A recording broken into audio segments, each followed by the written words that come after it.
So ఈరోజు మీతో కలిసి ఉండడానికి, అదేవిధంగా కొన్ని విషయాలు మీతో పంచుకోవడానికి దేవుడిచ్చిన సమయాన్ని బట్టి దేవునికి వందనాలు. అదేవిధంగా స్థానిక సంఘ కాపరులు యశ్వంత్ అండ్ అశోక్ వాళ్ళను కూడా నేను అభినందిస్తున్నాను. ఎందుకంటే చాలా సంఘాల్లో ఇటువంటి సెమినార్స్ కానీ ఇటువంటి క్లాసెస్ కానీ చాలా అరుదుగా జరుగుతాయి.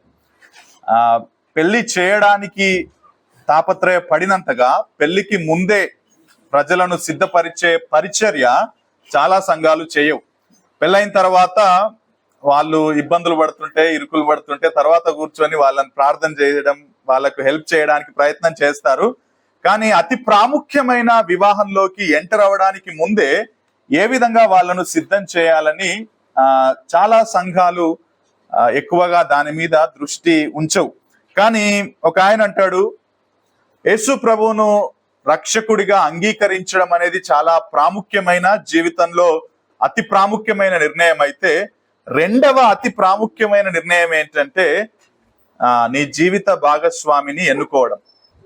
ఎందుకంటే అనదర్ 20 to 30 years మీరు కలిసి జీవించబోతున్నారు, కలిసి మీరు బ్రతకబోతున్నారు, పిల్లల్ని కనబోతున్నారు, వాళ్ళని పెంచి పెద్ద చేయబోతున్నారు. దేవుడు ఇంకా ఎక్కువ సమయం ఇస్తే మేబీ 40-50 years మీరు కలిసి ఉండబోతున్నారు. కాబట్టి ప్రభువును అంగీకరించడం మొట్టమొదటిగా అతి ప్రాముఖ్యమైన నిర్ణయం అయితే, రెండవ అతి ప్రాముఖ్యమైన నిర్ణయం ఏంటంటే జీవిత భాగస్వామిని ఎన్నుకోవడం. సో సువార్త చెప్పడానికి చూపించినంత ఇంట్రెస్ట్ జీవిత భాగస్వామిని ఎన్నుకోవడంలో కూడా మనం ఇతరుల పట్ల చూపిస్తే చాలా మందికి మనం హెల్ప్ చేసిన వాళ్ళం అవుతాం. కాబట్టి ఇటువంటి సెషన్స్ చాలా సంఘాలు కలిగి ఉండాలి. ఇటువంటి సెషన్స్ ద్వారా చాలా మంది, especially young people who are preparing for marriage, చాలా బెనిఫిట్ పొందుతారు. వాళ్ళు చక్కగా డెసిషన్ తీసుకోవడానికి సహాయం ఉంటుంది. కాబట్టి ఇది అరేంజ్ చేసినందుకే I really appreciate the elders of this local church. సరే, చిన్న మాట ప్రార్థన చేసుకుందాం. సమస్తానికి మూలాధారమైన, కారణభూతుడమైన ఏకైక త్రియేక దేవ, నీ పాదాల చెంతకొస్తూ ఈ మార్నింగ్ టైం నిజామాబాద్ టౌన్ లో ప్రీమెరిటల్ సెమినార్ మేము చేసుకోవడానికి ఈ విధంగా చిన్న గుంపును మీరు గ్యాదర్ చేసినందుకే థ్యాంక్ యూ ప్రభువా. మరి ఇది చాలా ప్రాముఖ్యమైన సంగతిని చాలా జాగ్రత్తగా ఈ నిర్ణయాన్ని వాక్యానుసారంగా తీసుకోవాలని, ఎందుకంటే నీ వివాహ వ్యవస్థలోకి మేము ఎంటర్ అవుతున్నాం కాబట్టి అది చాలా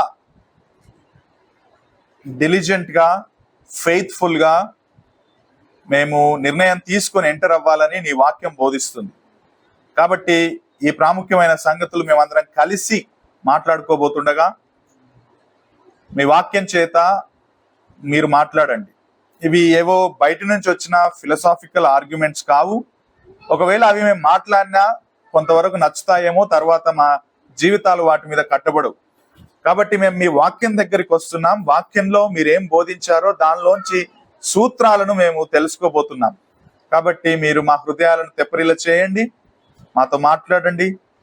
మమ్మల్ని ఈ విషయంలో, ఎస్పెషల్లీ వివాహం కోసం సిద్ధపడే వారి విషయంలో, వివాహం అయిన వాళ్ళు కూడా ఇంకా ఏ విధంగా వివాహాన్ని మేము వాక్యాధారంగా కట్టుకోవాలన్న కొన్ని సంగతులు కూడా మేము నేర్చుకోవడానికి సహాయం దయచేయమని, ఎటువంటి డిస్ట్రాక్షన్స్ లేకుండా ఫోకస్ చేయడానికి రైట్ మైండ్ ని, రైట్ అటెంటివ్నెస్ ని మాకు ఇవ్వమని వేడుకుంటూ యేసుక్రీస్తు నామంలో ప్రార్థిస్తున్నాం తండ్రి, ఆమేన్. సో ఈరోజు మీకు 3 టాపిక్స్ మేము చెప్పే ప్రయత్నం చేస్తాం. దాంట్లో మొట్టమొదటిది the traditional view of marriage. క్రైస్తవ సంఘాల్లో సాంప్రదాయకమైన పద్ధతి, ఏ విధంగా వివాహం కోసం జనరల్ సెన్స్ లో 95% ఆఫ్ క్రిస్టియన్ చర్చెస్ లో జరుగుతున్న విధానం ఏంటి, వాళ్ళు ఏ విధంగా ఈ డెసిషన్ తీసుకుంటున్నారు అనేది మేము మీకు చెప్పే ప్రయత్నం చేస్తాం. సో సెకండ్ సెషన్ లో బ్రదర్ అజయ్ వచ్చి, సో ట్రెడిషనల్ వ్యూ ఇట్లా చెప్తుంది, కానీ బిబ్లికల్ వ్యూ అంటే ఏంటి, అసలు వాక్యానుసారంగా మనం ఏ విధంగా దీన్ని డీల్ చేయాలి, నిర్ణయం తీసుకోవాలనేది బ్రదర్ అజయ్ వచ్చి సెకండ్ సెషన్ చెప్తారు. లంచ్ తర్వాత నేను ప్రాక్టికల్ స్టెప్స్, అంటే మీరు రెడీగా ఉన్నారు, సో సిద్ధం అయిన తర్వాత మీరు అడగాల్సిన ప్రశ్నలు ఏంటి, లేకపోతే మీరు ఆలోచించాల్సిన విషయాలు ఏంటి అన్న ప్రాక్టికల్ ఇష్యూస్ నేను థర్డ్ సెషన్ లో మీకు చెప్పే ప్రయత్నం చేస్తాను. ఫోర్త్ సెషన్ లో మీకు ఏమైనా డౌట్స్ ఉంటే మీరు అడగొచ్చు, ఎందుకంటే Q&A is also very important. So మీకు మీ మనస్సులో ఉన్నా, లేకపోతే ఈ సెషన్స్ ద్వారా ఇంకా అర్థం కానివి ఏమైనా ఉంటే కూడా, చిన్న గుంపుగా ఉన్నాం కాబట్టి మనకు పేపర్స్ ఏం అవసరం లేదు, మీరు ఓపెన్ గా అడగొచ్చు. మనం వాక్యంలో ఆ విషయాన్ని గురించి ఏం చెప్పబడ్డది అనేది దాదాపు చూసే ప్రయత్నం చేద్దాం. ఈ సెషన్ లో the traditional view of marriage in the churches, సాంప్రదాయకమైన పద్ధతి సంఘాల్లో అన్న విషయాన్ని నేను మీకు చెప్పే ప్రయత్నం చేస్తాను. ఒక ఆవిడ ఒక కౌన్సిలర్ దగ్గరికి వెళ్ళిందంట. కౌన్సిలర్ దగ్గరికి వెళ్ళి ఇలా అంటుందంట, పాస్టర్ గారు లేకపోతే కౌన్సిలర్ గారు, ఐఎమ్ వెరీ సాడ్, నాకు చాలా విచారకరంగా ఉంది, నేను చాలా బాధల్లో ఉన్నాను. నాకు పెళ్ళై 3 సంవత్సరాలు అయింది. ఈ 3 సంవత్సరాలు మేము గడిపాము, కానీ ఈ 3 సంవత్సరాలు నేను చాలా చాలా దారుణాలు చూశాను నా వైవాహిక జీవితంలో. నా భర్త నన్ను చాలా క్రూరంగా, గృహహింస కావచ్చు, శారీరక హింస కావచ్చు, మానసికంగా కావచ్చు, నన్ను బాగా హింసించాడు. మీకు ఇంకో విషయం చెప్పన్నా పాస్టర్ గారు లేదా కౌన్సిలర్ గారు, నాకు ఇంకా బాధ కలిగించే విషయం ఏంటంటే, నేను అతన్నే పెళ్లి చేసుకోవాలని దేవుడు నాకు 10 సార్లు చెప్పాడు, అందుకే చేసుకున్నా. అటువంటి వ్యక్తి ఈ విధంగా చేస్తాడని నేను అనుకోలేదు. 3 సంవత్సరాలు నేను దారుణంగా హింసల పాలయ్యాను అన్నదట. ఇంకొక బైబిల్ కాలేజ్ లో చదువుతున్న ఒక మంచి యవ్వనస్తుడు, శ్రావణ్ లాగా చాలా యవ్వనంగా ఉంటాడు, అందగాడు, మరి చాలా జాగ్రత్త కలిగిన వ్యక్తి అన్నమాట. ఆయన బైబిల్ కాలేజ్ లో కూడా ఇతరులకు చాలా హెల్ప్ చేసే నేచర్ ఉంది ఆయనకు. మంచి మంచి సలహాలు ఇస్తాడు. ఒకవేళ వాళ్లకు ఏవైనా సమస్యలు వస్తే ఆ సమస్యలను ఏ విధంగా పరిష్కరించాలి అని కూడా వాళ్ళకు చాలా యూస్ఫుల్ గా ఉన్న వ్యక్తి. ఆయన స్టడీస్ పూర్తి చేసుకున్నాడు, ఆయన లోకల్ చర్చ్కి వచ్చాడు. ఆయన రాగానే ఒక 3 అమ్మాయిలు ఆయన దగ్గరికి వచ్చి, నా దేవుడు నిన్నే పెళ్లి చేసుకోవాలని నాకు చెప్పాడు, నన్ను పెళ్లి చేసుకో అని చెప్పి ఆయనకు వచ్చి ప్రపోజ్ చేశారట. ఆయనకు పెళ్ళయి ఒక కూతురు కూడా ఉంది, ఆయన వదిలేయండి. ఈ 2 ఉదాహరణల్లో ఒక కామన్ థింగ్ ఉంది, ఏంటో చెప్తారా? Very good, very good. So ఇద్దరు ఏమన్నారంటే, God told me, God told us, దేవుడు మాకు ఈ వ్యక్తిని చేసుకోమన్నాడు, లేకపోతే ఈ అమ్మాయిని అబ్బాయిని చేసుకోమన్నాడు అని మాతో మాట్లాడాడు, లేకపోతే నిర్ధారించాడు అని చెప్పి వాళ్ళు వచ్చారు. కానీ క్వశ్చన్ ఏంటంటే, దేవుడు నిజంగా ఒక ప్రత్యేకమైన వ్యక్తిని, ఒక నిర్దిష్టమైన వ్యక్తిని నువ్వు మ్యారేజ్ చేసుకోవాలని మనకు సూచిస్తాడా? That is the most important question అండి, గుర్తుపెట్టుకోండి. దానికి ముందు నేను ఒక మాట మీకు చెప్పాలనుకుంటున్నాను. మీరు మీ హృదయాలను ఓపెన్ చేసి పెట్టుకోండి. అంటే మనకు కొన్నిసార్లు ఆల్రెడీ ప్రీ కన్సీవ్డ్ నోషన్స్ అని అంటాం ఇంగ్లీష్ లో. అంటే మనం ఆల్రెడీ ఒక వ్యూ మీద దానికి ఒక అభిప్రాయాన్ని కలిగి ఉంటాం. మనం ఇలాగే చెయ్యాలి, ఇలానే చేస్తారు అనేది ఒక అభిప్రాయాన్ని కలిగి ఉంటాం. కాబట్టి మనం అదే విధంగా ఆలోచిస్తుంటాం. కాబట్టి ఆ అభిప్రాయాలను తీసేయండి. ఓకే, మీరు ఇప్పుడు కొత్తగా రక్షించబడి బైబిల్ గురించి పెద్దగా జ్ఞానం లేకుండా మీరు ఇక్కడ కూర్చున్నారనుకోండి, అర్థమవుతుందన్నమాట. ఎందుకంటే మీకున్న ప్రీ కన్సీవ్డ్ నోషన్స్ ని బట్టి, ఇదేంటి ఈయన కొత్తగా చెప్తున్నాడు, ఇన్ని రోజులు మా క్రైస్తవ సంఘాల్లో లేకపోతే మా కుటుంబాల్లో ఇటువంటి బోధ జరగలేదు కదా అని మీరు అనుకునే అవకాశం ఉంది. సో నేను నా సొంత జ్ఞానాన్ని ఉపయోగించి ఇక్కడ చెప్పాలనుకోవట్లేదు. సో నేను నా చేతిలో ఉన్న బైబిల్ నుంచే చూపిస్తాను. మనం మీకేమైనా నిజంగా కన్విన్స్ కాలేదంటే Q&A సెషన్ లో మనం ఇంకా దాన్ని ఆర్గ్యూ చేద్దాం, ఒకరితో ఒకరం మాట్లాడుకునే ప్రయత్నం చేద్దాం. Right, okay. సో క్వశ్చన్ తో మనం మొదలు పెడదాం. దేవుడు ఒక ప్రత్యేకమైన వ్యక్తిని పెళ్లి చేసుకోవాలని మనకు సూచిస్తాడా, లేకపోతే అటువంటి నడిపింపు మనకిస్తాడా అన్నది ప్రాథమికమైన ప్రశ్న. ఒకవేళ చాలా మంది ఏమనుకుంటారంటే, నాకు ఒక నిర్దిష్టమైన ఒక ప్రత్యేకమైన వ్యక్తినే పెళ్లికి దేవుడు ఉంటాడు, ఒకవేళ నేను ఆయనను మిస్ అయితే the best for me I'm missing in my life.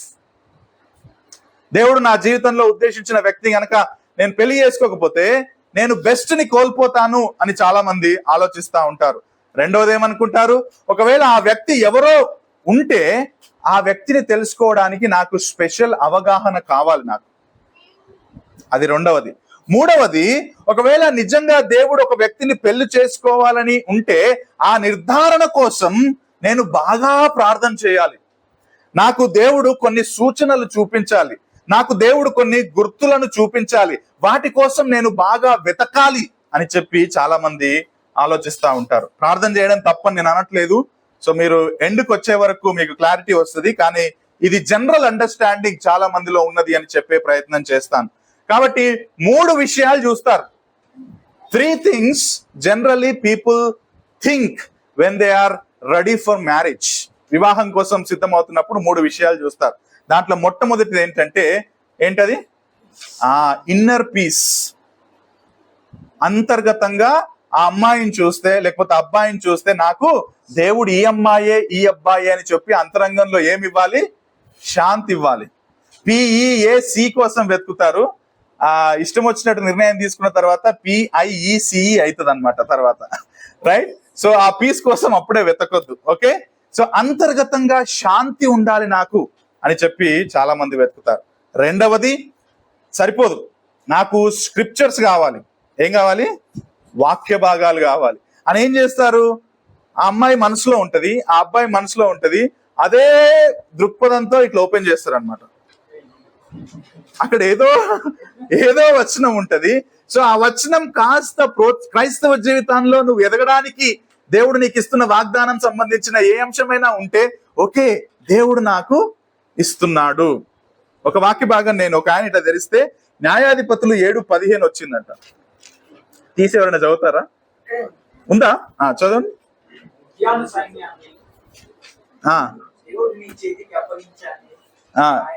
ఎవరికి చెప్పాడు ఆ మాట? గిద్యోనికి చెప్పాడు. ఏమని చెప్పాడు? మిద్యాను సైన్యాన్ని దేవుడు నీ చేతికి అప్పగించాడు. 300 మంది. మీరు కాంటెక్స్ట్ చూస్తే తెలుస్తుంది. నీకు చాలా ఎక్కువ మంది ఉన్నారు నాయన, నీకు ఎక్కువ మందితోటి నువ్వు యుద్ధానికి పోయినావు అనుకో, యెహోవా దేవుడికి రావాల్సిన గౌరవం రాదు. అందుకని చెప్పేసి వాళ్ళని చాలా తగ్గిస్తాడు. నీళ్లు తాగిచ్చే టెస్ట్లు అవన్నీ పెట్టిన తర్వాత లాస్ట్ కు ఎంతమంది మిగులుతారు? 300 people మిగులుతారు. అప్పుడు ఒక దర్శనం వస్తుంది. దర్శనంలో ఏమంటాడంటే, ఇదిగో ఇప్పుడు వెళ్ళు, మిద్యాను సైన్యాన్ని దేవుడు నీ చేతికి అప్పగించాడు. మనసులో మంచి ఆలోచన అమ్మాయి అబ్బాయి ఉంది, అది తెలిసాడట, నీ చేతికి అప్పగించాడు. ఎస్,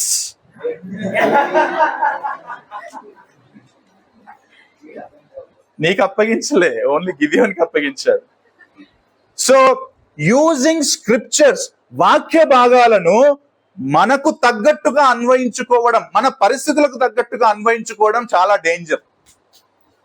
అది నాట్ ఓన్లీ మ్యారేజ్ విషయంలో కాదు, మన క్రైస్తవ జీవితంలో కూడా అప్లికబుల్. జనరల్ క్రిస్టియన్ లివింగ్ కి కూడా మనకు తగ్గట్టుగా వాక్య భాగాలను మనం అన్వయించుకోవద్దు. అసలు పరిశుద్ధాత్మ దేవుడు ఏ ఇంటెన్షన్ తో ఏ సందర్భంలో రాయించాడో అర్థం చేసుకున్నాక అన్వయించుకోవాలి. ఇంటర్ప్రిటేషన్ లేకుండా అప్లై చేసుకోవద్దు, రైట్? అది రెండవది, స్క్రిప్చర్స్, యూజింగ్ స్క్రిప్చర్స్. మూడవది, సిచ్యువేషన్స్, పరిస్థితులు. బాగా ఒక అమ్మాయి మనసులో ఉంది, ఆ అమ్మాయికి దాదాపుగా ఇక ఈ అమ్మాయి అని చెప్పేసి డిసైడ్ అయిపోయాడు మనోడు. ఇప్పుడు సూచన కావాలి. What is the sign? ఆ రోజు రాత్రంతా ప్రార్థన చేశాడు. ఏమని ప్రార్థన చేశాడు? దేవా, రేపు ఉదయం నేను కాలేజ్కి వెళ్తాను, ఆ అమ్మాయి ఎర్ర డ్రెస్ వేసుకోవాలి, ఎర్ర గులాబీ పెట్టుకోవాలి. ఆమెకు అలవాటు అది. ఆ రోజు వేసుకొని వచ్చింది, అయిపోయి దేవుడు నాకు ఆన్సర్ ఇచ్చాడు, నా చేతికి అప్పగించాడు. Very wrong. అమ్మాయి రాత్రంతా ప్రార్థన చేసిందంట. ఏమని చేసింది? రేపు పొద్దున నేను కాలేజ్కి వెళ్ళగానే మనోడు దేని మీద రావాలా? రాయల్ ఎన్ఫీల్డ్ పల్సర్ బైక్ మీద రావాలా, బ్లూ కలర్ జీన్స్ వేసుకోవాలి, which is very common young people. వేరే లేవు, 3-4 ఉన్నాయి జీన్స్, అవే వేసుకున్నాడు. కాకపోతే ఆ ముందు రోజు వేసుకున్న జీన్స్ వేసుకోలే, నెక్స్ట్ రోజు వేరే వేసుకుండు. ఆ కర్మ కొద్దీ ఆ రెండో రోజు కూడా జీన్సే ఉంది. అయిపోయా. Yes God, you have answered my prayer. Dear brothers and sisters, this is very, very wrong. Very wrong. చాలా చాలా తప్పు. ఎందుకంటే మన జీవితంలో తీసుకునే ప్రతి నిర్ణయానికి లేఖనబద్ధమైన రుజువులు ఆధారమై ఉండాలి. అండ్ మోస్ట్ ఇంపార్టెంట్ డెసిషన్ కి, సింపుల్ డెసిషన్స్ కే మనం కొన్నిసార్లు లేఖనానుసారంగా తీసుకుంటే, మరి ఇంత పెద్ద డెసిషన్ కి నీకు లేఖనానుసారమైన అవగాహన లేకుండా డెసిషన్స్ తీసుకోవడం చాలా చాలా ప్రమాదం. ఒక నోట్ అక్కడ మీకుంది. ప్రతి నిజమైన దృక్పథానికి అబద్ధపు దృక్పథానికి ఆధారంగా ఏదో ఒక వాక్య భాగం ఉంటుంది. నిజమైన దృక్పథానికి వాక్య భాగాన్ని సరిగ్గా అర్థం చేసుకోవడం ఆధారం అయితే, అబద్ధ దృక్పథానికి ఆ వాక్య భాగాన్ని తప్పుగా అవగాహన చేసుకోవడం కూడా ఆధారం అవుతుంది. అంటే అర్థం ఏంటంటే, నువ్వు ఒక వాక్య భాగాన్ని తప్పుగా అర్థం చేసుకున్నావు అనుకో, నీ దృక్పథం తప్పు అవుతుంది. నీ దృక్పథం తప్పయిందనుకో, నీ డెసిషన్ తప్పు అవుతుంది. నా మాటలు అర్థమవుతున్నాయా? సో అందుకే it is very important to understand word of God biblically. వాక్యానుసారంగా వాక్యాన్ని ఎంత చక్కగా అర్థం చేసుకుంటే అంత చక్కగా మన నిర్ణయాలు వాక్యం ప్రకారం షేప్ అవుతాయి, అంత చక్కగా మనం వాక్యానుసారంగా జీవించడానికి సహాయం దొరుకుతుంది. కాబట్టి ఈ విషయంలో వీళ్ళు సాంప్రదాయకంగా అబద్ధం చేసుకోవడానికి వాళ్ళు ఏ విధంగా వాక్యాన్ని తప్పుడుగా అర్థం చేసుకున్నారో 2 వాక్య భాగాలు నేను చూపి మీకు ఈరోజు ఫస్ట్ సెషన్ ముగిస్తాను. ద ఫస్ట్ పాయింట్ ఏంటంటే, మత్తయి సువార్త 19వ అధ్యాయం 3 నుంచి 6 వచనాలు. మత్తయి సువార్త 19వ అధ్యాయం 3 నుంచి 6 వచనాలు. ఉందా స్క్రిప్చర్ మీ దగ్గర? రైట్, నేను చదువుతున్నాను, మీరు కూడా చూడండి. పరిసయ్యులు ఆయనను శోధింపవలనని ఆయన యొద్దకు వచ్చి, ఏ హేతువు చేతనైనను పురుషుడు తన భార్యను విడనాట న్యాయమా అని అడగ్గా, ఆయన సృజించిన వాడు ఆది నుండి వారిని పురుషునిగాను స్త్రీనిగాను సృజించినని, ఇందు నిమిత్తం పురుషుడు తల్లిదండ్రులను విడిచి తన భార్యను హత్తుకొనను, వారిద్దరు ఏక శరీరముగా ఉందిరని చెప్పినని మీరు చదవలేదా? కాబట్టి వారికను ఇద్దరు కాక ఏక శరీరముగా ఉన్నారు గనుక దేవుడు జతపరిచిన వారిని మనుష్యుడు వేరుపరచకూడదని చెప్పెను. యేసుక్రీస్తు ప్రభువును శోధించడానికి పరిసయ్యులు వచ్చారంట. వచ్చి ఇదిగో ఈ విధమైన ప్రశ్నలు ఆయనను అడిగారు. సో మ్యారేజ్ చేసుకున్నాలనుకున్న వాళ్ళు చాలా మంది ఈ స్క్రిప్చర్ ని తీసుకుంటారు. ఏమని? ఆది నుండి పురుషునిగాను స్త్రీనిగాను సృజించాడు, వాళ్ళిద్దరూ ఏక శరీరమై ఉన్నారు, కాబట్టి దేవుడు కూడా నీ వివాహంలో నీవు పురుషుడవైతే నీకు స్త్రీనిస్తాడు, నీవు స్త్రీవైతే నీకు పురుషుడని ఒక నిర్దిష్టమైన వ్యక్తిని ఆయన నిర్ణయిస్తాడు, వాళ్ళిద్దరినీ కలుపుతాడు, మీరు ఏక శరీరంగా వివాహంలోకి వాళ్ళు కలుస్తారు అని చెప్పి ఈ వచనాన్ని లేకపోతే ఈ వచనాలను మ్యారేజ్ కి వాళ్ళు వాడుకుంటారు. అసలు విషయం ఏంటంటే, ఈ వచనం యొక్క సందర్భం వాళ్ళకి తెలియదు. కేవలం అక్కడ యేసుక్రీస్తు ప్రభు లేకపోతే పరిసయ్యులు వివాహం గురించి ప్రస్తావించారు. అంటే కొన్ని మాటలు ఉన్నాయి, పురుషుడు ఉన్నాడు, స్త్రీ ఉన్నారు, వాళ్ళిద్దరు కలుస్తారు, వాళ్ళిద్దరూ ఏక శరీరంగా ఉంటారని వివాహానికి సంబంధించిన పదాలు అక్కడ ఉన్నాయి. కాబట్టి దేవుడు ఇది వివాహం గురించే మాట్లాడుతున్నాడు అని చెప్పి చాలా మంది దీన్ని కోట్ చేస్తూ ఉంటారు. కానీ ప్రశ్న ఏంటంటే, మీకు కొన్ని బైబిల్ క్లాసెస్ కూడా మధ్య మధ్యలో చెప్తా ఉంటాను, నన్ను ఏమనుకోవద్దు, ఓన్లీ ఈ క్లాసెస్ చెప్పడం కాదు. సో బైబిల్ చదివేటప్పుడు మనం ఒక విషయాన్ని చాలా జాగ్రత్తగా గమనించాలి. దాన్ని ఇంగ్లీష్ లో కాంటెక్స్ట్ అంటారు, ఓకే, తెలుగులో దాన్ని సందర్భం అని అంటారు. సందర్భం is the king of the passage. Okay, సందర్భం మిస్ అయ్యిందనుకో మొత్తం ప్యాసేజ్ సరిగ్గా మనం అర్థం చేసుకోలేము. ఇంకో రకంగా చెప్పాలంటే మనం అబద్ధ బోధలోకి జారుకునే అవకాశం కూడా ఉంటుంది. If you are missing the context, సందర్భం యొక్క పవర్ అంతా ఉంటది అనమాట. ఇంకా సింపుల్ గా చెప్పాలంటే, మనకు ప్రాస్పరిటీ ప్రీచర్స్ అంటే తెలుసు కదా, డబ్బు, ధనము, హీలింగ్ అని చెప్పే వాళ్ళకు తేడా ఏంటి? వాళ్ళు కూడా బైబిల్ నుంచే చెప్తారా లేదా? ఏంటి మనకు వాళ్ళకు తేడా ఎక్కడ పోతుంది? కాంటెక్స్ట్ అంటే ప్యాసేజ్ ని సరిగ్గా అర్థం చేసుకునే దగ్గర హర్మోనెటిక్స్ ప్రిన్సిపల్స్ ని సరిగ్గా యూజ్ చేయకపోవడం వలనే వాళ్ళు అటుపోయిర్రు, మనమేమో స్ట్రైట్ గా వాక్యానుసారంగా పోతున్నాం. కాబట్టి ఈ వచనాలను చూస్తే 19వ అధ్యాయం 3 నుంచి 6 వచనాలని చూస్తే యాక్చువల్లీ ఇది మ్యారేజ్ ఎట్లా చేసుకోవాలి, మ్యారేజ్ లో నీకు ఒక వ్యక్తిని, అమ్మాయిని అబ్బాయిని దేవుడు నిర్దేశిస్తాడు, ఆ వ్యక్తినే నువ్వు పెళ్లి చేసుకోవాలి అని దేవుడు అసలు చెప్పట్లేడు. ఆ సందర్భం కానే కాదది. So if you are using this scripture for marriage, then you are using it wrongly. నువ్వు చాలా తప్పుగా దాన్ని వాడుతున్నావు అని అర్థం. సో మీరు ఆ పదాలను కనుక గమనిస్తే చాలా జాగ్రత్తగా, ఆ పదాలు ఏ కాంటెక్స్ట్ లో రాయబడ్డాయంటే divorce not diverse, right, divorce తీసుకునే విషయానికి సంబంధించి రాయబడ్డాయి. డివోర్స్ అంటే తెలుసా? తెలుగులో విడాకుల గురించి కర్మ కొద్దీ క్రైస్తవ సంఘాల్లో అతి ఎక్కువగా పెరుగుతున్నాయంట విడాకులు. నాకు తెలిసిన ఒక తమ్ముడు ఒకరోజు కూకట్పల్లి మెజిస్ట్రేట్ విడాకుల రిజిస్ట్రార్ దగ్గరికి వెళ్ళి వేరే పని మీద వేరే అతనితో వెళ్ళి చూస్తే ఆయనకు తెలిసిన క్రిస్టియన్స్ అందరూ కనబడ్డారంట. దాదాపు ఒక 15-20 మంది కపుల్స్ అక్కడ కనబడితే షాక్ అయ్యాడు. నాకు వచ్చి చెప్తా ఉన్నాడు, అన్న ఏందన్నా క్రిస్టియన్స్ అందరు అట్లా విడాకుల రిజిస్ట్రార్ దగ్గర కనబడుతున్నారంటే ఏం చెప్తాం ఇంకా, రైట్. సో పాయింట్ ఏంటంటే it's very sad to see people getting divorce especially in the churches for the minor reasons. చిన్న చిన్న విషయాల్ని బట్టి విడాకుల దగ్గరికి వెళ్తున్నారు. సో పాయింట్ అక్కడ ఏంటంటే విడాకులు ఒకవేళ మీరు తీసుకోవాల్సి వస్తే ఏంటి అని చెప్పడానికి ఈ సందర్భాన్ని మనం 19వ అధ్యాయంలో చూస్తాం. వాళ్ళు అడిగిన ప్రశ్నను కనుక మీరు చూస్తే 3వ వచనం చూస్తే, ఏ హేతువు చేతనైనను తన భార్యను భర్త విడనాడుట న్యాయమా? కలుపుట అన్న గురించి మాట్లాడారా ప్రశ్న? విడనాడుట అంటే విడిపించడం గురించి మాట్లాడారా అక్కడ ప్రశ్న? Simple. So don't use it for marriage proposal, don't use it for marriage alliance. Okay, so అక్కడ కాంటెక్స్ట్ క్లియర్ గా చెబుతుంది. ఒకవేళ విడిపించబడాలి లేకపోతే విడాకులు తీసుకోవాలి అంటే అసలు విడాకులు తీసుకోవడం ఓకేనా? ఒకవేళ తీసుకోవాల్సి వస్తే ఎటువంటి సందర్భంలో తీసుకోవాలన్నది పరిసయ్యులు యేసు ప్రభువుని అడిగిన ప్రశ్న అది. అందుకు యేసు ప్రభు ఏమన్నాడు 4వ వచనంలో, ఆయన సృజించిన వాడు, ఆయన అంటే యేసు ప్రభు సృజించిన వాడు ఆది నుండి వారిని పురుషునిగాను స్త్రీనిగాను సృజించననియు అని మొదలు పెట్టాడు. అంటే దేని గురించి మాట్లాడాడు ఇక్కడ యేసుక్రీస్తు ప్రభు? స్టార్టింగ్, వెరీ గుడ్, క్రియేషన్ గురించి మాట్లాడు. సో వివాహ వ్యవస్థ ఎక్కడ మొదలయ్యింది? ఒకవేళ మొదలైతే దాన్ని ఎవరు మొదలు పెట్టారు అని ఆయన ఎక్కడికి వెళ్ళాడు? జెనెసిస్ 2వ అధ్యాయానికి వెళ్ళాడు. ఈ మాటలు యాక్చువల్లీ మీరు చూస్తే యేసు ప్రభు చెప్పిన మాటలు ఇంగ్లీష్ బైబుల్స్ లో రెడ్ కలర్ లో ఉంటాయి.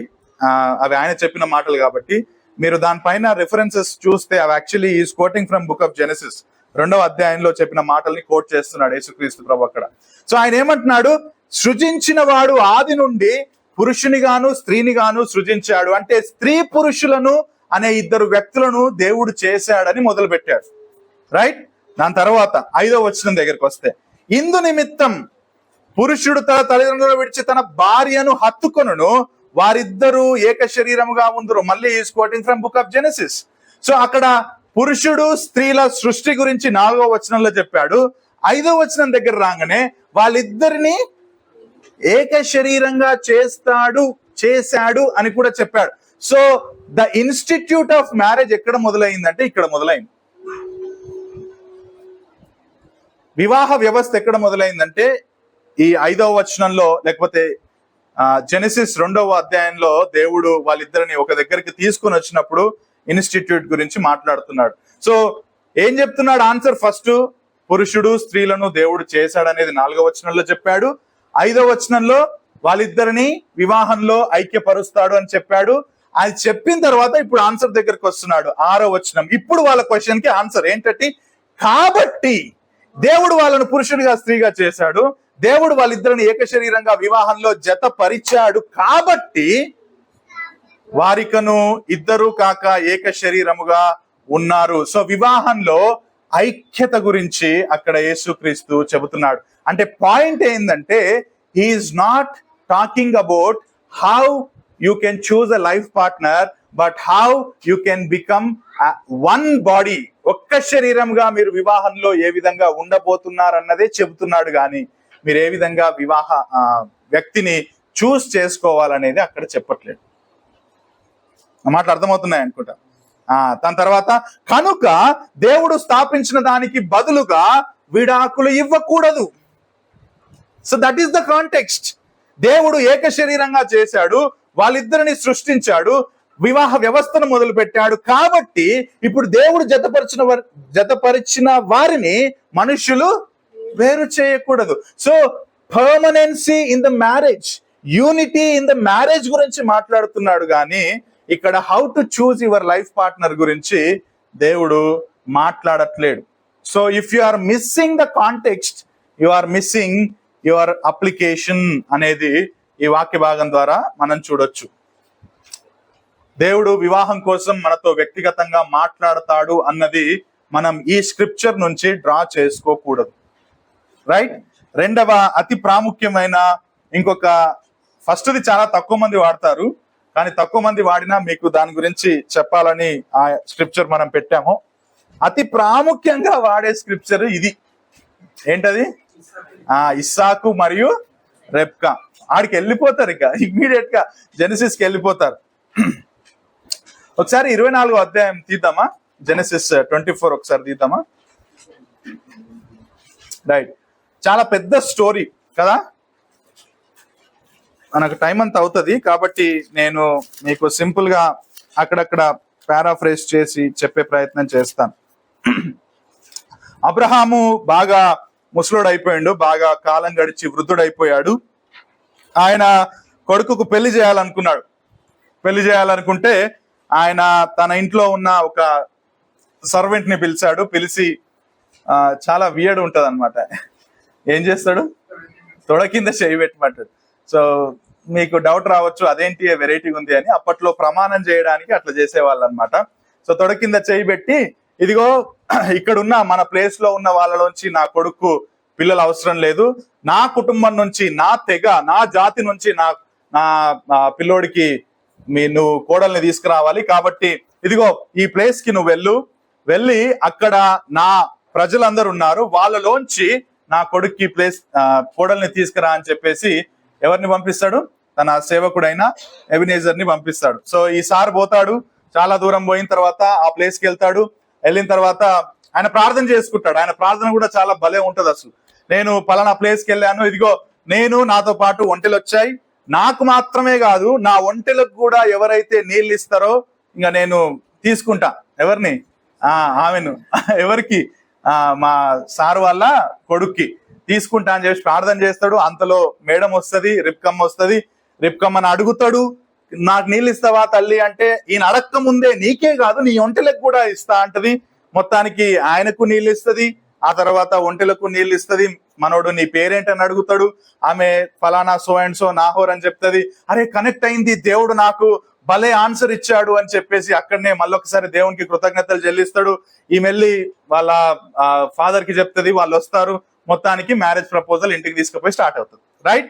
So this is the simple story in Genesis 24. మనందరికీ తెలుసు. ఇక్కడ మీకు ఇంకొక బైబుల్ అండర్స్టాండింగ్ విషయం చెప్పాలనుకుంటున్నాను. బైబిల్ని చాలా రచనా శైలులుగా విభజించారు. మీలో చాలా మందికి తెలుసుంటది అనుకుంటా. ఓకే. ఓల్డ్ టెస్టిమెంట్ ని చాలా ఎక్కువ భాగం నరేటివ్స్ అంటారు. నరేటివ్స్ అంటే కథానిక, యాక్చువల్లీ కథా భాగం అనొచ్చు లేకపోతే. ఓకే. దాని తర్వాత ఓల్డ్ టెస్టిమెంట్ లో పద్య భాగం కూడా ఉంది. ఏంటి పద్య భాగం? కీర్తనలు, సామెతలు, పరమగీతములు, విలాప వాక్యములు, వీటిని అన్నిటిని పోయెటికల్ బుక్స్, పోయెట్రీ అంటారు. ఆ తర్వాత ప్రాఫిటిక్ బుక్స్ ఉంటాయి. చిన్న ప్రవక్తలు, పెద్ద ప్రవక్తలు ఉంటాయి. న్యూ టెస్టిమెంట్ లో కూడా నరేటివ్స్ ఉన్నాయి. గాస్పల్స్ ఉన్నాయి, బుక్ ఆఫ్ యాక్ట్స్ ఉన్నాయి. అదంతా కలిపి కూడా నరేటివ్స్ అంటారు. కొందరు గాస్పల్స్ ని సపరేట్ చేస్తారు. ఓకే. తర్వాత ఏమున్నాయి న్యూ టెస్టిమెంట్ లో? పత్రికలు ఉన్నాయి. ఓకే. పత్రికల్లో దాదాపు కమాండ్స్ ఉంటాయి అన్నమాట. ఇది చెయ్యి, ఇది చేయకూడదు, ఇది చెయ్యి, ఇది చేయకూడదు. తర్వాత లాస్ట్ లో ఒక పుస్తకం ఉంది బైబుల్. ఏంటది? ప్రకటన. అంటే రాబోయే రోజుల్లో జరిగే విషయాల గురించి. సో ఈ విధంగా బైబుల్ ని జనరల్ గా స్కాలర్స్ డివైడ్ చేశారు. ఎందుకు డివైడ్ చేశారంటే ఆ రచన శైలులను బట్టే మనం వాక్యాన్ని అర్థం చేసుకోవాలి. ఓకే. మనకు 1947లో స్వాతంత్రం వచ్చిందని ఎట్లా తెలుసు? బుక్స్ మనం ఉన్నామా? గాంధీతో పాటు మనం కూడా నిలబడ్డామా? లేదుగా. ఎక్కడ చదివాం? పుస్తకాల్లో చదివాం. సో హిస్టరీని ఒక రకంగా మనం కథానికగా తీసుకోవచ్చు. నరేటివ్ అంటాం మనం. ఓకే.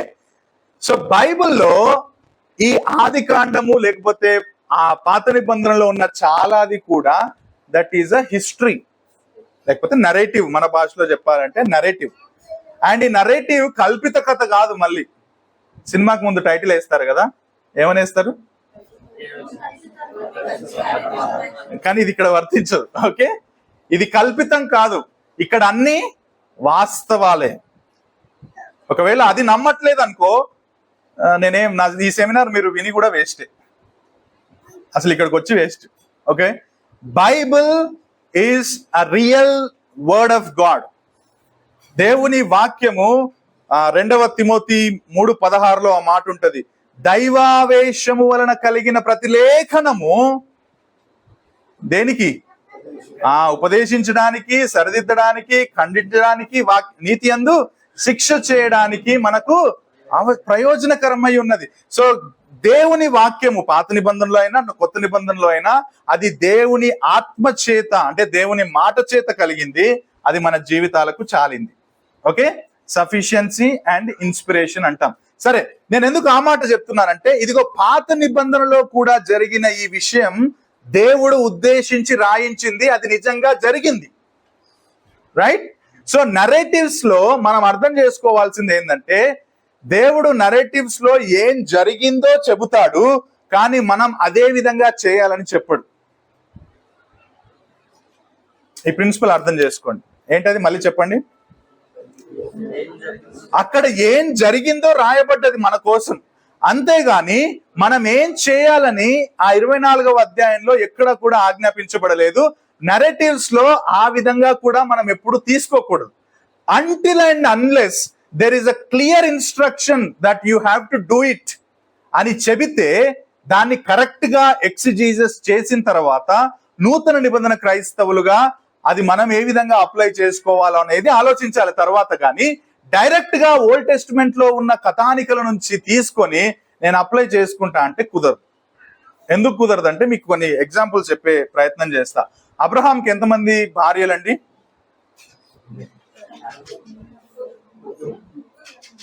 ఈ బైబిల్ నాలెడ్జ్ టెస్ట్ చేస్తుంది. 3 4? నాకు కూడా కన్ఫ్యూజన్ వస్తుంది.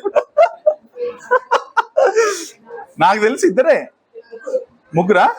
ఇంకొక ఆయన సారా, హాగరు. రైట్, 3.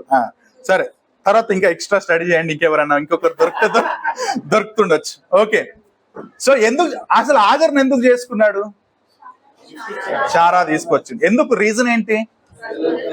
సో ఇప్పుడు మనం పిల్లలు లేకపోతే ఇంకొక అమ్మాయిని మన భార్య తీసుకొచ్చి పెళ్లి చేసి మనం కందామా? న్యూ టెస్టిమెంట్ పీపుల్ గా కాదమ్మా. అంటే నేను ఎగ్జాంపుల్ చెప్తున్నా, how we should avoid directly applying from old testament narratives. సరే, మన అబ్రహాం సంగతి తర్వాత సార్ ఎంతమందిని చేసుకున్నాడు? యాకోబ్ సార్ 4, 4 మెంబర్స్ చేసుకుందామా మనం కూడా?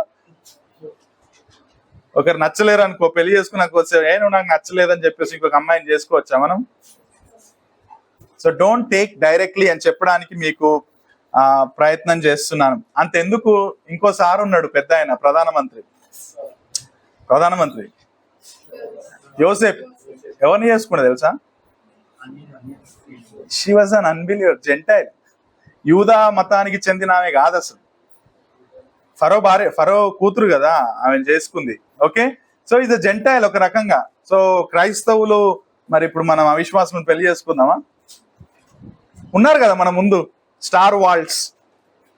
నా మాట అర్థమవుతున్నాయా? మీకు ఎగ్జాంపుల్ చెప్పడానికి ప్రయత్నం చేస్తాను. సో పాత నిబంధనలో ఉన్న కథానికల నుంచి డైరెక్ట్ అప్లై చేసుకుంటే ఈ విధమైన ప్రమాదం జరిగే అవకాశం ఉందని చెప్పే ప్రయత్నంగా నేను వాళ్ళను మీ ముందు పెట్టే ప్రయత్నం చేశా. కాబట్టి చాలా జాగ్రత్తగా బైబిల్ని మనం అర్థం చేసుకోవాలి. ఇస్సాకు రెబెకాల నుంచి అదే విధంగా నేను కూడా మ్యారేజ్ చేసుకుంటా, ఏ విధంగా అయితే దేవుడు రెబెకాను చూస్ చేసుకున్నాడో నా కోసం కూడా ఈ అమ్మాయిని, నా కోసం కూడా ఈ అబ్బాయిని దేవుడు చూస్ చేసుకున్నాడు అని ఒకవేళ మనం ఈ వచనాలను తీసుకుంటే ఇదిగో ఈ డేంజర్ జరిగే ప్రమాదం ఉంది. రైట్? 2వ పాయింట్ చూడండి. 2వ పాయింట్, అసలు 24th చాప్టర్ ని దేవుడు బైబిల్లో ఎస్పెషల్లీ జెనసిస్ లో ఎందుకు పెట్టాడు? ఎవరైనా చెప్తారా? 24వ అధ్యాయం ఎందుకు ఉంది బైబిల్లో?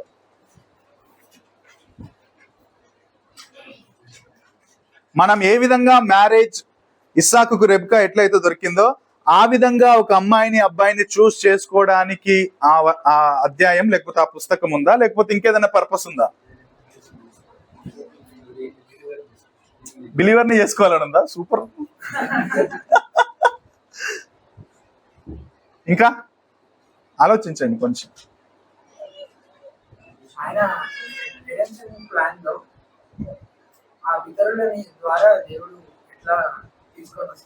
అందుకే నువ్వు పాస్టర్ అయిన,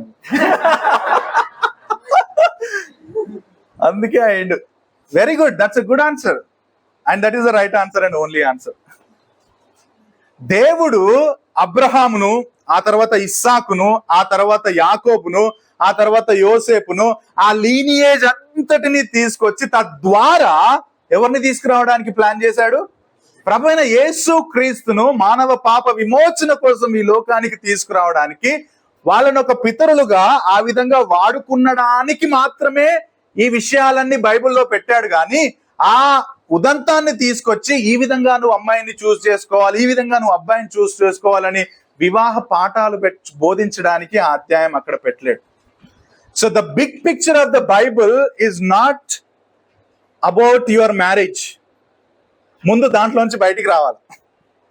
the big picture of the Bible is about Jesus Christ and the marriage between Jesus Christ and the church. నీకు అమ్మాయికి జరిగే మ్యారేజ్ గురించి కాదు బైబుల్, నీకు అబ్బాయికి జరిగే మ్యారేజ్ గురించి కాదు Bible. Bible is all about Christ. Bible is all about the marriage between Christ and his braid. అవునా కాదా? సో బైబుల్ని జాగ్రత్తగా వినండి. మ్యారేజ్ కోసం వాడుకునే ఇన్స్ట్రక్షన్స్ బుక్ గా వాడద్దు. It's not about the marriage, it's about Christ Jesus. So 24వ అధ్యాయం యొక్క సందర్భం అట్లా అర్థం చేసుకోవాలి. కానీ ఇస్సాకు రెబెకాలను తీసుకొచ్చి వాళ్ళను నా పరిస్థితులకు, నా అంతరంగంలో ఉన్న శాంతికి నా వాక్య భాగాలు సూట్ అవుతున్నాయి అని చెప్పి నేను అప్లై చేసుకోవడానికి మనం ప్రయత్నం చేయకూడదు. పాయింట్ నెంబర్ 3, ఒకవేళ దాని నుంచి మనం తీసుకుంటే జరిగే ప్రమాదాల్లో పాయింట్ నెంబర్ 3, అబ్రహాము ఇస్సాకుకు ఎవరిలోని వ్యక్తినిచ్చి పెళ్లి చేయాలని చెప్పాడు? తన స్వజనం, అంటే తన తెగ అనుకోవచ్చు, తన వంశంలో అని చెప్పాడు. కానీ ఈ అమ్మాయి రెబ్కా అని ప్రత్యేకంగా ఏమైనా చెప్పాడా అండి? బైబుల్లో, మీ బైబుల్లో ఏమన్నా ఉంటే చెప్పండి. అట్లా ఆ విధంగా ఉంటే మీరు అట్లనే చేయండి, నేను కూడా ఒప్పుకుంటా. ఈ రెబెకానే పోయి నువ్వు ఆ నిర్దిష్టమైన వ్యక్తిని అని చెప్పి ఏమైనా స్పెసిఫిక్ ఇన్స్ట్రక్షన్ అక్కడ ఉందా? నా వంశంలో, నా తెగలో ఉన్న ఒక స్త్రీని అని మాత్రమే చెప్పాడు అంతే. కానీ ఒక స్పెసిఫిక్ పర్సన్ అని మాత్రం ఎక్కడ బైబిల్లో లేదు. కాబట్టి మనం కూడా ఈమె లేకపోతే ఈయనే అని చెప్పి స్పెసిఫిక్ గా, కొంతమంది చాలా ఏమంటారు అది, ఓవర్ స్పిరిచువల్ గా మాట్లాడుతుంటారు. ఏంటది, మన మ్యారేజెస్ ఆర్ మేడ్ ఇన్, నిజమా? అంటే ఒక రకంగా హెవెనే, ఒక రకం. కానీ అట్లా మాట్లాడరు అనమాట. Marriages are made in heaven కాదు, they are not made in heaven, they are made here only. And there are no marriages after you go in heaven. మనం పైకి పోయినాక మ్యారేజ్ లేనే లేవు. దేవునికి స్తోత్రం అంటారు కొందరు. అర్థమైన వాళ్ళు ఇమీడియట్ గా నవ్వారు, కాస్త డైజెస్ట్ చేసుకొని లేట్ గా నవ్వారు. అలా అని మ్యారేజ్ ని కించపరచట్లేదు. మీరు మీ మీ ఏమంటారు, టీత్ కొంచెం చూడాలని నవ్వించాను అంతే, మీ పనులు కనపడతలేవని నవ్వించా. నా మాటలు అర్థమవుతున్నాయా? So don't over spiritualize things. ఎక్కువగా దాన్ని అతి ఆత్మీయంగా చేసే ప్రయత్నం చేయొద్దు. రైట్? సో పాయింట్ నెంబర్ 4 ఏమనుంది? అది ఏమనుంది? పాయింట్ నెంబర్ 4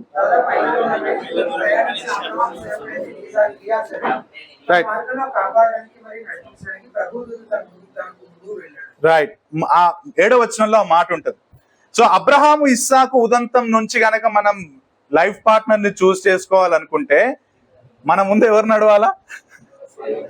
దేవదూత నడుస్తున్నా. మరి పాస్టర్ను దేవదూత అనకండి, మమ్మల్ని దేవదూతలను చేయకండి, రైట్? మేము దేవదూతలం కాదు. So don't take this example.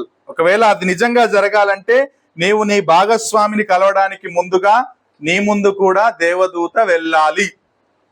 ఒకవేళ అట్లా వెళ్తే నాకు ఫోన్ చేసి చెప్పండి, ఆయనని మా దగ్గరికి కూడా తీసుకుపోతాను నేను. పాయింట్ నంబర్ 5, ఇది చాలా ఇంపార్టెంట్. ఓకే, మీరు ఒక్కసారి ఆయన ప్రేయర్ దగ్గరికి వస్తారా? 24వ అధ్యాయంలో 13వ వచనం దగ్గరికి ఒక్కసారి మీరు రండి. 13th, చిత్తగించుము. అది కాదమ్మా, sorry, I'm very sorry.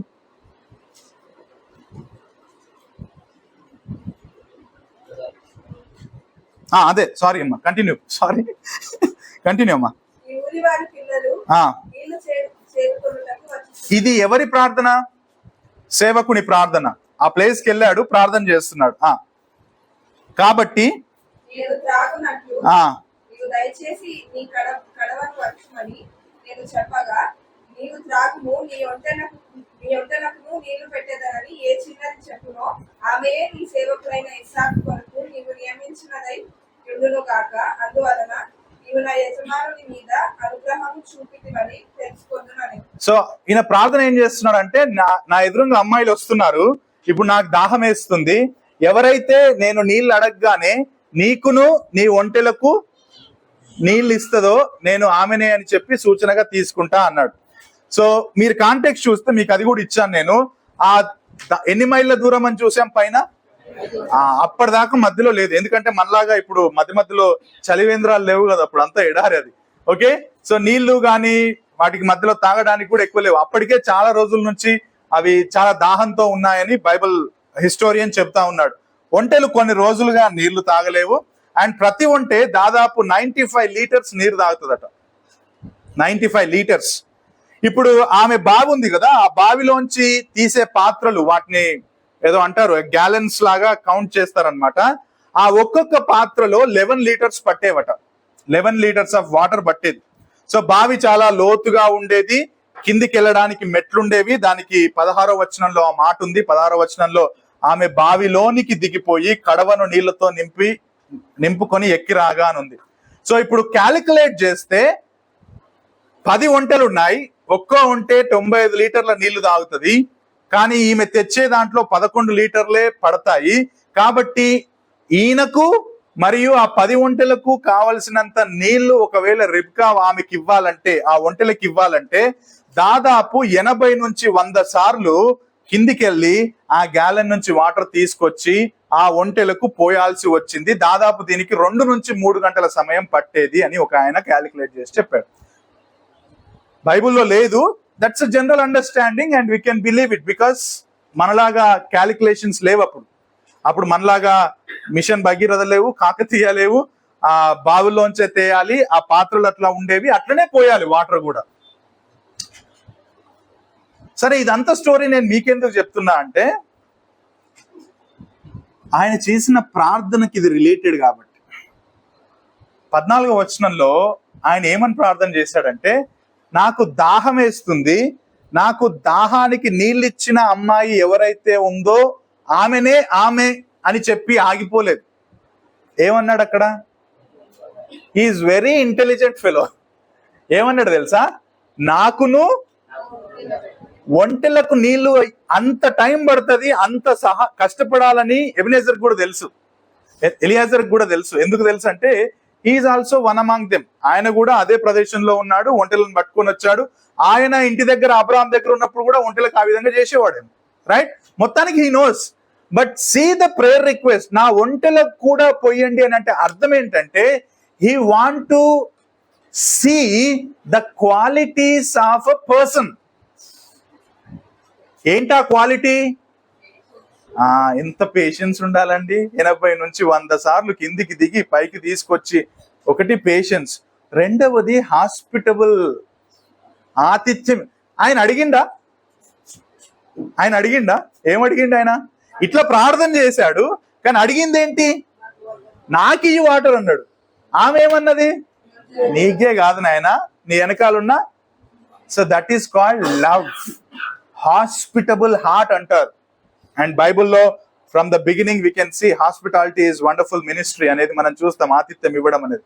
So ఆ స్త్రీ యొక్క దయను, లేకపోతే ఆతిథ్యం ఇచ్చే హృదయాన్ని, లేకపోతే కష్టపడే తత్వాన్ని గమనించడానికి ఆ ప్రార్థన చేశాడు ఎలియాజర్.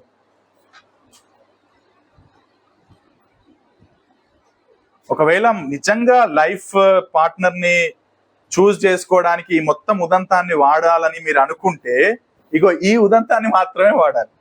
ఏం వాడాలి? బయట అందం చూడొద్దు, బయట కెరీర్ చూడొద్దు, ఇన్నర్ క్వాలిటీస్ చూడాలి. Which is very opposite now days కదా. బయట అందం చూస్తాం, లేకపోతే బయట డబ్బులున్నాయా చూస్తాం, బయట ఉద్యోగం ఉందా చూస్తాం, కారు ఉందా చూస్తాం, భూమి ఉందా చూస్తాం, కానీ ఇన్నర్ క్వాలిటీస్ అంటే గ్రాంటెడ్ అన్నమాట. మనం చాలాసార్లు మ్యారేజ్ ని ఇవన్నీ ఉంటే అవన్నీ ఉంటే అనుకుంటారేమో అనిపిస్తుంది కొన్నిసార్లు. ఎన్ని ఎకరాలు ఉందండి, కారు పెడతారా, బైక్ పెడతారా, అంటే ఇవి ఉంటే ఇక లోపల ఇన్నర్ ఆమె అంత అని అనుకుంటారు. ఈయన మొత్తం ఇంకా పరిశుద్ధుడు అనుకుంటారు. ఎంత తప్పది. So when he prayed for inner qualities. Bruce Waltke అనే ఓల్డ్ టెస్ట్మెంట్ స్కాలర్, ప్రతి ఒంటే 25 గ్యాలన్లు తాగగలదు కాబట్టి దాసుని ప్రార్థన చాలా ఇంటెలిజెంట్, తెలివిగలది. ఇది స్త్రీ యొక్క దయ, ఆతిథ్యం, కష్టపడే తత్వం మరియు అపరిచితుడికి సహాయం చేయడానికి ఇష్టపడే ఒక పరీక్షగా ఎలియాజర్ వాడాడు. దాన్ని దేవుడు ఆన్సర్ చేశాడా లేదా? నిజంగా ఒకవేళ అట్లా చూస్ చేసుకోవాలనుకుంటే ఇట్లా ప్రార్థన చేయండి, ఆన్సర్ చేస్తాడు దేవుడు. అంటే I'm taking the principle, okay, I'm just taking the principle, right. Point six ఏముంది? అసలు ఎవరండి పెళ్లి కోసం అన్వేషించింది? ఎవరు? ఇసాకా? ఎవరు పోయినరు? అబ్రహాం పోయిండా? పొరపాటు అయింది కదా, రైట్, నో ప్రాబ్లం. ఆయన పోలేడు, అబ్రహాము పోలేడు, ఎవరు పోయినరు? సో మనం ఏం చేయాలి ఇప్పుడు? రియల్ గా ఫాలో కావాలంటే నువ్వు పోవద్దు, మీ అమ్మ పోవద్దు, మీ నాయన పోవద్దు, ఎవరు పోవాలి? ఇంట్లో పని మనిషిని పంపించండి చాలు. మన కాంటెక్స్ట్ లో అయితే, అమ్మ నువ్వు పోయి చూసిరా తల్లి, నువ్వు పోయి చూసిరా, ప్రార్థన చేసుకుని పో, నువ్వు ఓకే అంటే నేను చేసుకుంటా అనాల. అందామా మరి?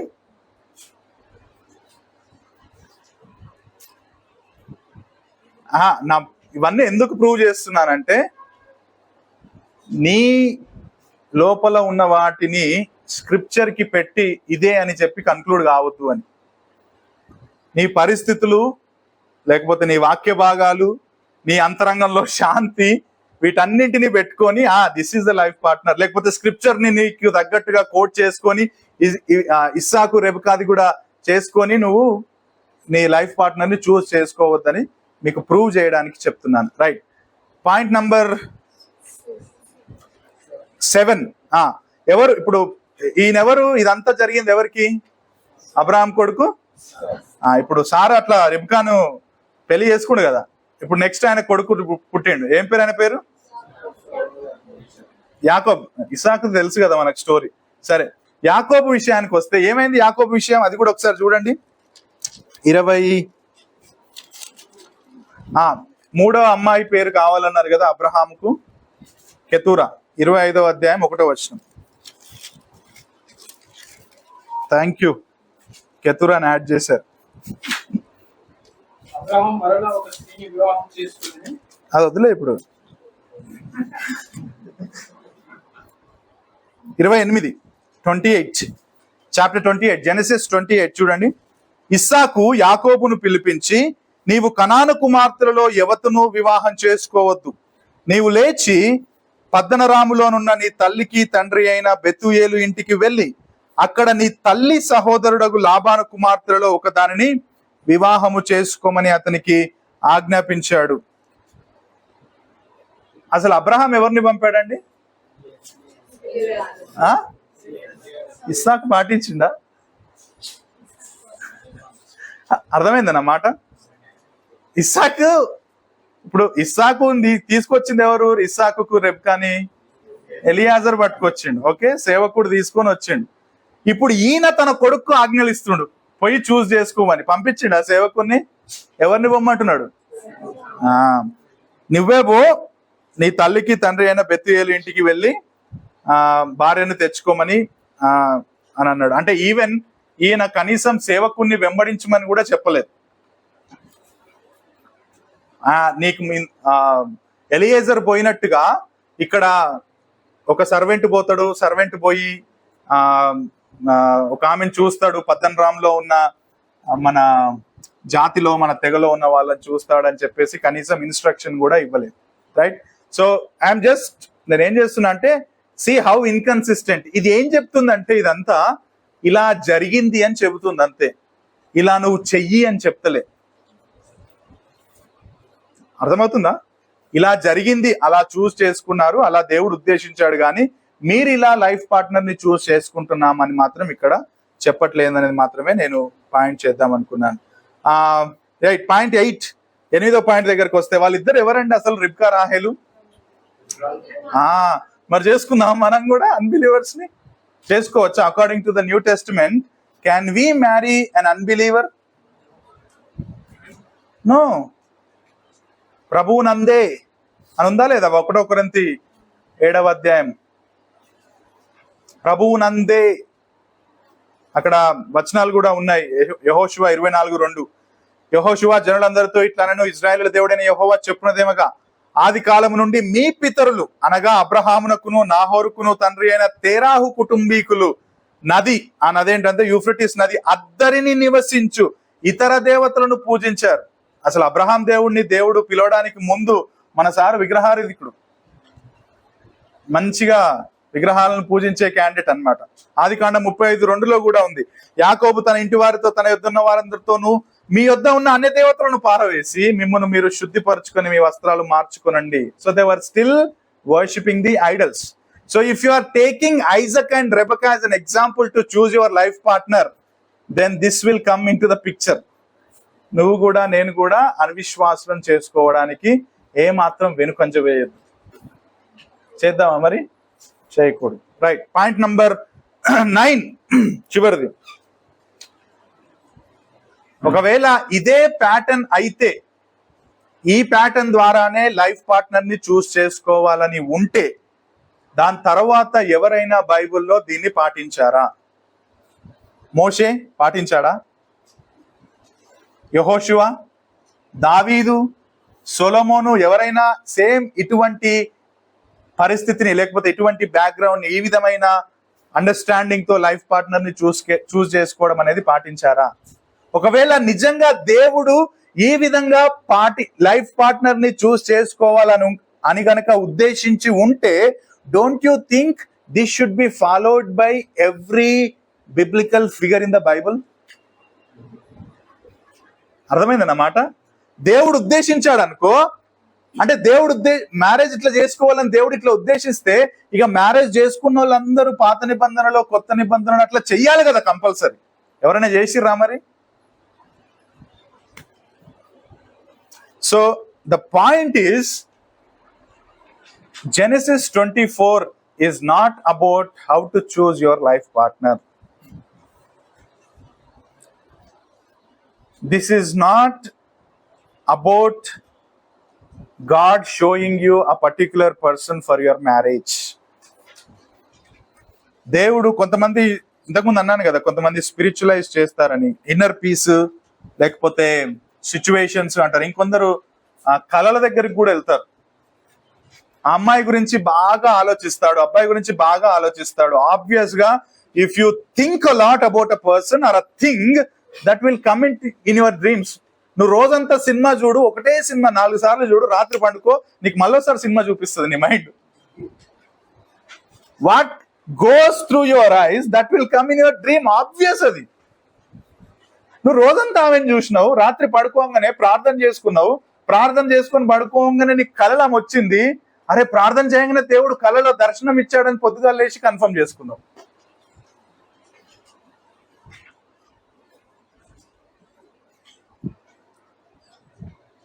ఆ వివాహ వ్యవస్థ ఎంత పవిత్రమైనదిగా దేవుడు చేశాడో ఫర్దర్ గా మనకు అజయ్ కూడా చెప్తాడు. దట్స్ అ వెరీ, అందుకే మిగతా ఎక్కడ కూడా జస్ట్ మ్యాట్రిమోనీ అంటారండి.